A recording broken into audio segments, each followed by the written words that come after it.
Even though Rishi Sunak was avoiding reporters' questions yesterday on the way to France on this very issue, didn't want to get involved, but I suppose that isn't really a sustainable position for the Prime Minister, since Mr Lineker's comments were about his own policy, and it doesn't seem sustainable when we are talking about the public debate, the public interest in this whole saga getting to such a level that the corporation is really in crisis. It's a long statement, even though Mr Sunak doesn't seem to take a clear side on it. This is what the Prime Minister has said.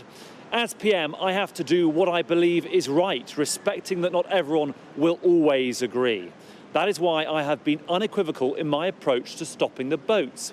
Gary Lineker was a great footballer and is a talented presenter. I hope that the current situation between Gary Lineker and the BBC can be resolved in a timely manner, but it is rightly a matter for them, not the government. While that process is ongoing, it is important that we maintain perspective, particularly given the seriousness of the issue at hand.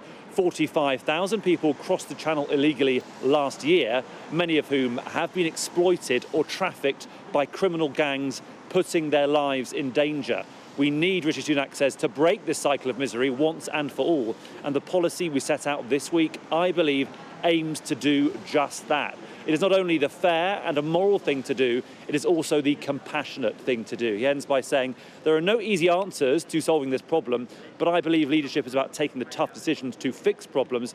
I know not everyone will always agree, but I do believe this is fair and right. Of course, Gary Lineker and his comparison with 1930s Germany, comparing some of the rhetoric used by government ministers, was about what Suella Braverman had said. She'd used the word invasion a few months ago. Rishi Sunak has consistently used much softer language. You see words, again, fairness and compassion popping up there, trying to frame this whole story and this policy, contextualise it in a different way. Certainly, though, people across the country are aware of the policy, and Labour's position is slightly different. Labour have been critical of Tim Davie, are backing Gary Lineker, even though they were critical of the Conservative of the TV presenter earlier in the week.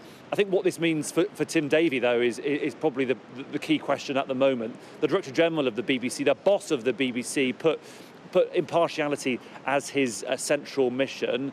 Now that is being criticised from many different sides, and it looks like he will have to try and solve this thing with the TV presenter. It is a bit of a standoff, no sign yet, Nick, of a resolution here.